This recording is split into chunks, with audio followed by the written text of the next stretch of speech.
உற்சாகமான இரவு வணக்கம். சன்ரைஸ் செய்திக்காக இணையவள செய்தி தொகுப்புடன் நெதர்லாந்தில் இருந்து செல்வி நித்யானந்தன். வளிமண்டலவியல் திணைக்களத்தின் உத்தியோகபூர்வ இணையதளத்தின் மீது சைபர் தாக்குதல் நடத்தப்பட்டுள்ளது. இதன் காரணமாக இணையதளத்திற்கான அணுகல் தடை செய்யப்பட்டுள்ளதாக இலங்கை கழனி அவசர பதிலளிப்பு பிரிவு தெரிவித்துள்ளது. அமைதியான தேர்தலை நடத்த அரசியல் கட்சிகளும் சுயேட்சை குழுக்களும் பொதுமக்களும் ஒத்துழைப்பை வழங்க வேண்டும் என்பதுடன் வியாழக்கிழமை இடம்பெறும் நாடாளுமன்ற தேர்தலில் ஜனநாயக கடமையை வாக்காளர்கள் தவறாது நிறைவேற்ற வேண்டும் என தேர்தல்கள் ஆணைக்குழு அழைப்பு விடுத்துள்ளது. நாடாளுமன்ற தேர்தல் தொடர்பில் விளக்கமளிக்கும் விசேட ஊடகவியலாளர் சந்திப்பொன்று செவ்வாய்க்கிழமை இன்றைய தினம் அரசாங்க தகவல் திணைக்களத்தில் நடைபெற்றுள்ளது. கருத்து வெளியிடும் போதே தேர்தல் ஆணைக்குழுவின் தலைவர் தெரிவித்துள்ளார். இலங்கை மத்திய வங்கி இன்று வெளியிட்டுள்ள நாணய மாற்று வீதங்களின்படி அமெரிக்க டாலர் ஒன்றின் கொள்முதல் பெறுமதி $288.19, விற்பனை பெறுமதி $297.22, ஸ்டேர்லிங் பவுன் ஒன்றின் கொள்முதல் பெறுமதி $369.08, விற்பனை பெறுமதி $383.59, யூரோ ஒன்றின் கொள்முதல் பெறுமதி $305.25, விற்பனை பெறுமதி $318.14 பதிவிடப்பட்டுள்ளது. முன்னாள் இராஜாங்க அமைச்சரான பிள்ளையான் எனப்படும் சிவனேசதுரை சந்திரகாந்தன் குற்ற புலனாய்வு திணைக்களத்துக்கு அழைக்கப்பட்டுள்ளார். ஏப்ரல் 21 தாக்குதல் தொடர்பில் கடந்த வருடம் செப்டம்பர் மாதம் ஒளிபரப்பான அந்த காணொலியில் முன்னாள் அரச புலனாய்வு பிரிவின் பணிப்பாளர் மேஜர் ஜெனரல் சுரேஷ் சலா மற்றும் ஏப்ரல் 21 குண்டுதாரிகளுக்கு இடையே இடம்பெற்றதாக கூறப்படும் மற்றும் முன்னாள் ஜனாதிபதி கோத்தபய ராஜபக்ச தொடர்பில் தகவல்கள் வெளியிடப்பட்டிருந்தது. சட்டமா அதிபரின் ஆலோசனைகளுக்கு அமைய அரசியல் கைதிகளை விடுவிப்பதுடன் முதலாவது வரவு செலவு திட்டத்தில் அரச ஊழியர்களின் சம்பளம் அதிகரிக்கப்படும் என ஜனாதிபதி அனுரகுமார திசாநாயக்கா தெரிவித்துள்ளார். தமிழகம் முழுவதும் திமுகவினர் செய்த ஊழல்கள் பற்றி முழு தகவல்களை திரட்டி ஆதாரங்களுடன் தனக்கு அனுப்பும்படி தமிழக வெற்றிக்கழக நிர்வாகிகளுக்கு அக்கட்சியின் தலைவர் விஜய் உத்தரவிட்டுள்ளார். புகார்களை துறை வாரியாக தொகுத்து கவர்னரிடம் வழங்க விஜய் திட்டமிட்டுள்ளதாக தமிழக வெற்றி கழக வட்டாரங்கள் தெரிவிக்கின்றன. கட்சியின் முதல் மகாநாட்டில் பேசிய விஜய், திராவிட மாடல் அரசு என்று கூறிக்கொண்டு ஒரு குடும்பமே அதிகார துஷ்பிரயோகம் செய்து கொள்ளை அடிக்கிறது என்று குற்றம் சாட்டியிருந்தார். பொது கூட்டங்களில் பொய்களை ராகுல் பரப்புகின்றார். அவர் மீது தேர்தல் ஆணையம் நடவடிக்கை எடுக்க வேண்டும் என பாரதிய ஜனதா கட்சி வலியுறுத்தியுள்ளது.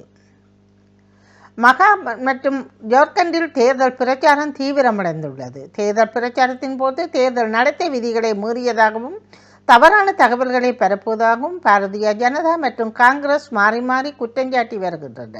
இந்நிலையில் மும்பையில் நடந்த பொதுக்கூட்டத்தில் பேசிய போது பொய்யான குற்றச்சாட்டுக்களை எதிர்க்கட்சி தலைவரும் காங்கிரஸ் மந்திரியுமான ராகுல் கூறியதாக பாரதிய ஜனதா தேர்தல் ஆணையத்தில் புகார் அளிக்கப்பட்டுள்ளது.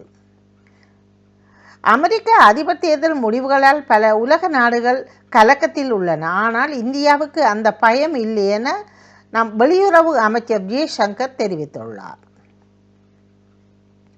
உக்ரைன் மீது ரஷ்யா பல மாதங்களாக போரை நீடித்து வருகின்றது. உக்ரைனுடன் போரை முடித்து கொண்டதன் பின்னர் ரஷ்ய ஜனாதிபதி விளாடிமிர் புட்டின் 4 ஐரோப்பிய நாடுகளின் மீது படையெடுப்பு நடத்தக்கூடும் என்று நிபுணர் ஒருவர் எச்சரித்துள்ளார். இஸ்ரேல் நடத்தி வரும் தாக்குதலில் பாலஸ்தீனத்தின் காசா முனை கடுமையாக பாதிக்கப்பட்டுள்ளது. 1.5 ஆண்டுகளுக்கு மேலாக நீடித்து வரும் இந்த போரில் குழந்தைகள் மற்றும் பெண்கள் உட்பட 44,000க்கு மேற்பட்டோர் பலியாகியுள்ளார்கள். இந்த நிலையில் சவுதி இளவரசர் முகமது பின் சல்மான் ரியாத்தில் நடந்த உச்சி மாநாட்டில் இஸ்ரேலுக்கு எச்சரிக்கை விடுத்து பேசியுள்ளார்.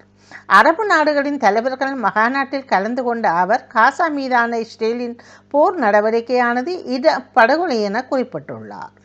ஜப்பான் நாடாளுமன்ற தேர்தல் கடந்த அக்டோபர் மாதம் 27 நடைபெற்றிருந்தது. இதனைத் தொடர்ந்து ஜப்பான் பிரதமர் ஷிகேரு இஷிபா மீண்டும் பிரதமராக பதவியேற்றுள்ளார். நேற்றைய தினம் ஜப்பானின் நாடாளுமன்றம் அவரை அடுத்த பிரதமராக தெரிவு செய்துள்ளது. பிரித்தானியாவில் எதிர்வரும் நாட்களில் கடுமையான குளிரான காலநிலை நிலவும் என புதிய வானிலை தகவல்கள் தெரிவிக்கின்றன.